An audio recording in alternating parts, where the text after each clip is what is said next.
Hey guys, welcome to another commentary done by Diggity. Upper left hand corner we got Range starting as the yellow turn, bottom right hand corner we got Gooseheaded starting as the red Zerg, Gooseheaded being manner as usual, and this is going to be on Neo Dark Origin.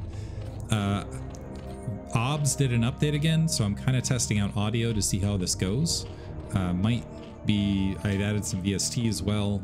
I'm going to try to fuddle around with this a bit because I have a feeling if I can just get the audio right here, maybe we can get more people listening to StarCraft overall. In the meantime, I just saw this nifty feature actually on someone else's channel, and I don't think I've ever, maybe I should make some sort of challenge and be like, you get some sort. Oh, also I want to give a shout out to Chippa and Karth, who actually helped me get the audio stuff working in the background out in Twitch land, so special thanks to them. Although I'm not sure that Karth wants to be known or heard in that regard. Oh well, cool thing on YouTube, I found out, I have yet to ever say the word subscribe or subscribed on my channel, but apparently if you say subscribe or subscribe, you might have seen it, the nifty thing happen where it does the little cool rainbow thing out on the whatever it's called, the YouTube channel thing. So if that is the case, enjoy that. And I will say instead you should instead of just telling you to subscribe to me, which I presume you're already subscribed if you've come across this. I don't know that YouTube does a lot of, although it did give me some random recommendations, by the way. It looks like we're seeing an overpool here from Gooseheaded. Start in a gateway opener from range before I get too distracted. But I do want to point out a really cool community called StarCraft Blitz. You should check out their YouTube channel really fast. They basically play like little StarCraft football, which I didn't even know was like a popular UMS, but they've got a neat little community running, and it's like oddly segregated from all their spaces. It kind of makes me wonder where they found the players for it. Gooseheaded looks like he's going to go ahead and drop his hatchery at the third rather than at the natural expansion range. In the meantime, going for the blockade, is going to wander up and check and find the additional hatchery. Interestingly, okay, we do have the 4 Zerglings produced. I was about to say, interestingly enough, it looked like maybe there was later drones, but is Range going to cancel that pylon? He's going to, okay, does cancel that pylon last second. We got the 4 Zerglings coming out, and he didn't really get a good look at the gas here as well. I presume he's going to be thinking this is going to be 3 hatch before gas, just based on everything he's seen this far. He's already got a Zealot marching its way out towards that third, and just kidding, has managed to do, speaking of football, that was a huge juke right there. 2 additional Zerglings coming out to go ahead and blockade the ramp.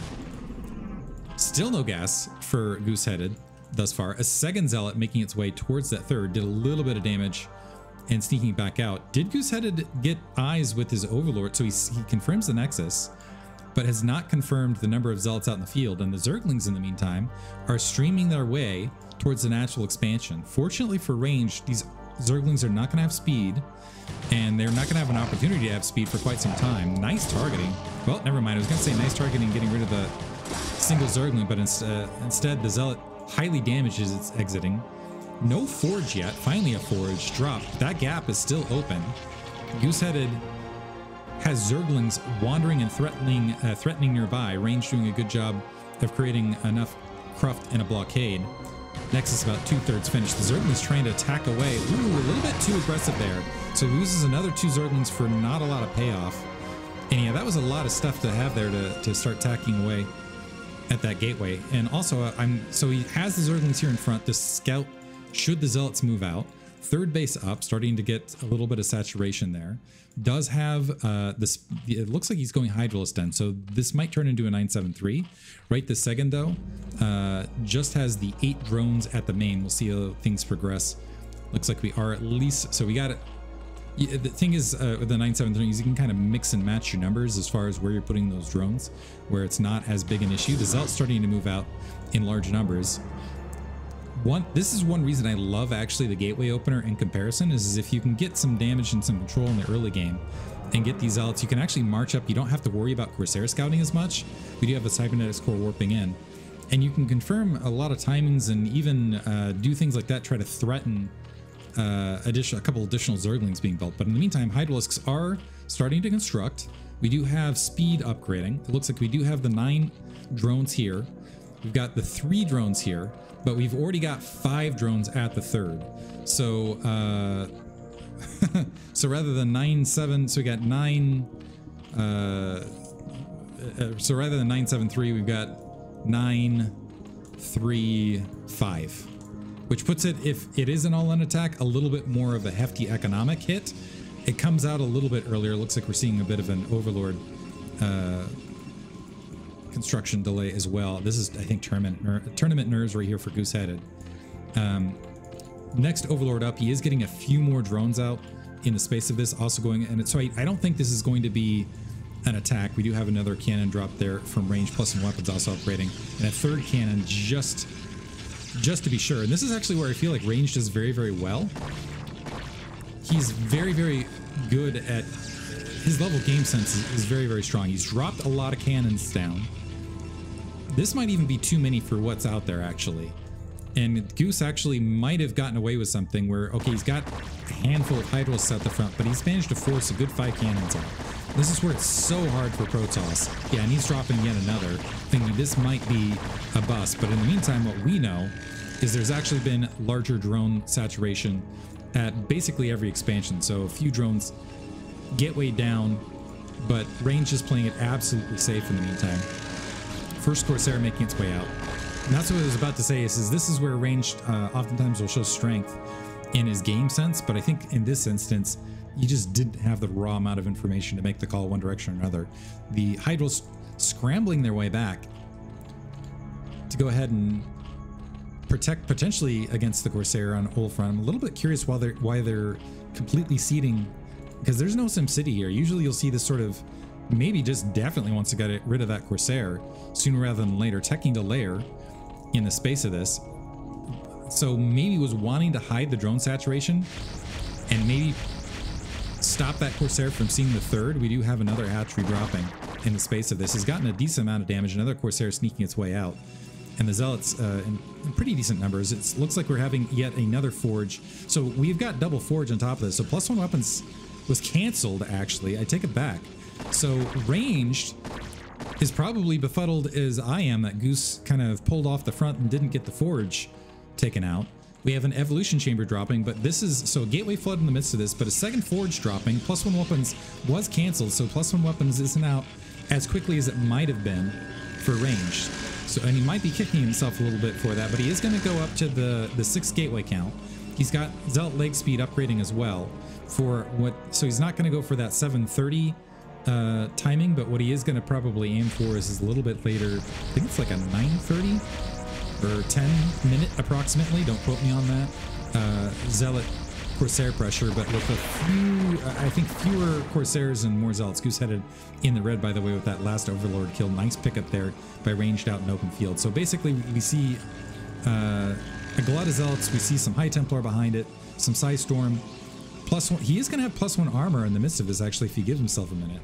So now, so Zealot leg speed kicking in right now. He actually might just go right here. I think what's throwing me off a little bit is the +1 timing in this, because I think he wants to wait for +1. And I think he does hit like some sort of critical mass, if I recall, around like a minute from now. Like right now there's enough Hydralisks, and between that and also these bridges, there is a world where Gooseheaded just stomps on these bridges, this bridge line, wherever the Zealots try to get across, like he's doing exactly right now, and ranged has to turn around. But there's like a secondary timing. It looks like a robotics facility dropping to maybe go for a High Templar drop in the midst of this, by the way. But there's a secondary one I've seen. Never mind, he's skipping it altogether. Where you get like a few more Zealots in the space of this, and you kind of crash down on the 3rd. I've seen that on occasion. But here, a bit off, and I'm not, it's late for me. And I'm more worried about the audio than anything. Looks like there is a Zealot. Just going to go ahead and check out that 3 o'clock. But in the meantime, the Zealot's just kind of going for a pseudo-contain out here, getting pushed back by the Lurkers.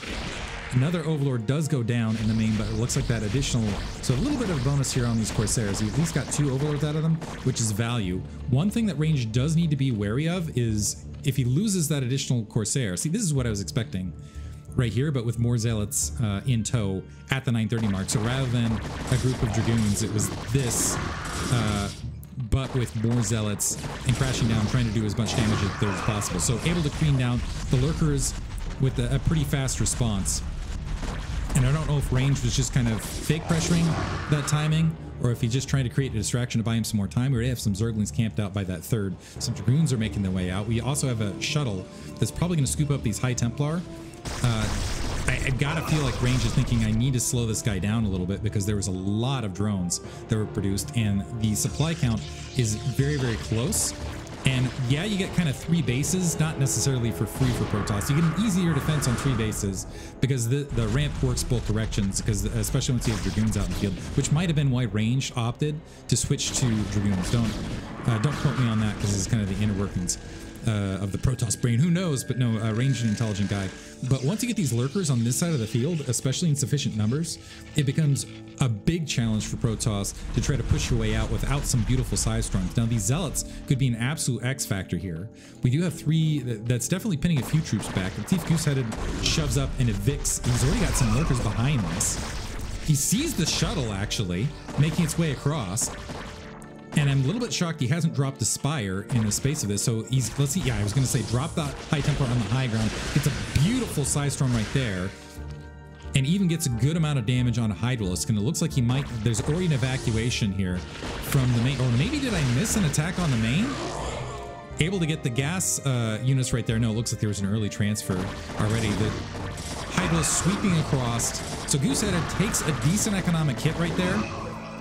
It looks like a, I don't know if that was a shuttle or a Corsair that was making its way out there. I think it might have been a Corsair that got wiped out. But now we got some lurkers planted on this side of the map. This isn't as formidable a lurker force as it might have been, but the Dragoon sitting on this side, ranged might want to hurry up and make his way across sooner rather than later. He does have an initial observer that's going to be need protection.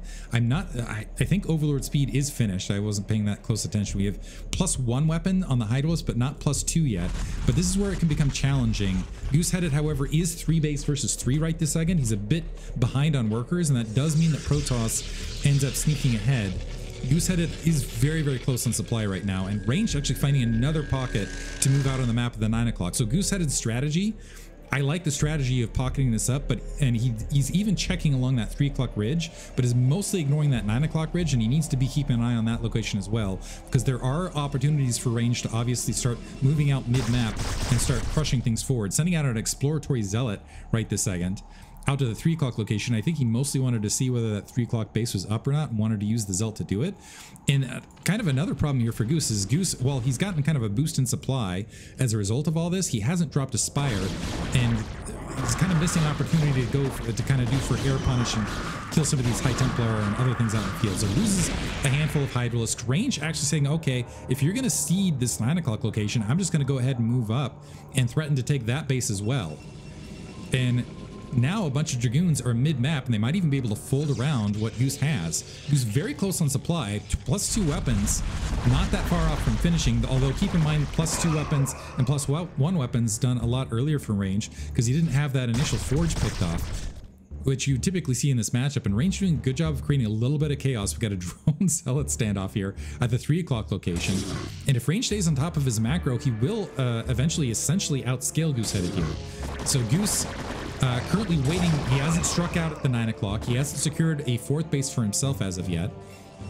9 o'clock, or sorry, this 3rd base and gas are up for range, and he's about even on supply, and the upgrades are definitely starting to favor him overall. So we just now finishing +2 weapons, but +1 armor and +2 weapons are already finished, and +2 armor is about to complete, which is really going to help negate that. And we also have that gravitic booster about to finish, which is going to allow those the observers to start sailing around the map, at which point range is going to have an opportunity to be a little bit more aggressive. Gooseheaded, though, diving in across the bridge line, saying, okay, I think you have too many troops at the 9 o'clock location, so drawing a lot of troops across, eating a good amount of side storm. Unfortunately led with his lurkers rather than his Hydralisk, so they ate the bulk of the side storm. And it looks like there's still additional side storms left, and side storm on those bridges absolutely brutal. A few more Dragoons are there, and it looks like ranged had enough to absorb the majority of that attack. There's still the cannons that were latently defensive. So rather than making his way towards that 3rd base, he was trying to attack that natural expansion, and now range moving mid-map is going to clear out any sort of contain that was potentially there, is going to be able to clear out what lurkers are left from behind, and Gooseheaded making moves but is running into Dragoons. Let's see if these Dragoons are going to try to escape across that. Oh, beautiful Side Storm in support. Another beautiful Side Storm. And Gooseheaded, unfortunately, just sitting in the midst of it as part of some of these attacks. So range getting the much better part of these battles, particularly because of that Side Storm. And going ahead and going to end up a base ahead with this fourth. So the fourth not yet completed for Goose, and ranged already at 4 bases. Also has a massive supply lead.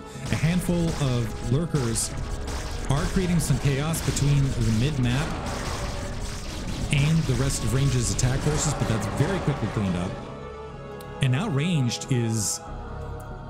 He's in a fantastic spot. He's a massive supply lead. He's about to have 4 bases up over Gooseheaded. That 3 o'clock base is it's a ways away. His worker count's higher. Yeah, he's just got everything going. +2 weapons, +2 armor as well. We do see, yeah, Gooseheaded going to GG right there, potentially recognizing his economic deficit and also the unit composition deficit. So that'll push him to the lower bracket, but a pretty fun match overall regardless. A little bit chaotic here and there, but hope you guys enjoyed it regardless. Let me know how the audio sounds. Trying to get it fixed in between everything with OBS, and I'm going to experiment a little bit because I really want to make that work. And check out subscribe to StarCraft Blitz. We'll see if the subscribe thing did. I wonder how many times I can say subscribe, whatever, to get the little thing to do the shiny thing on YouTube. Anyway, hope you guys enjoyed it. Thanks for listening.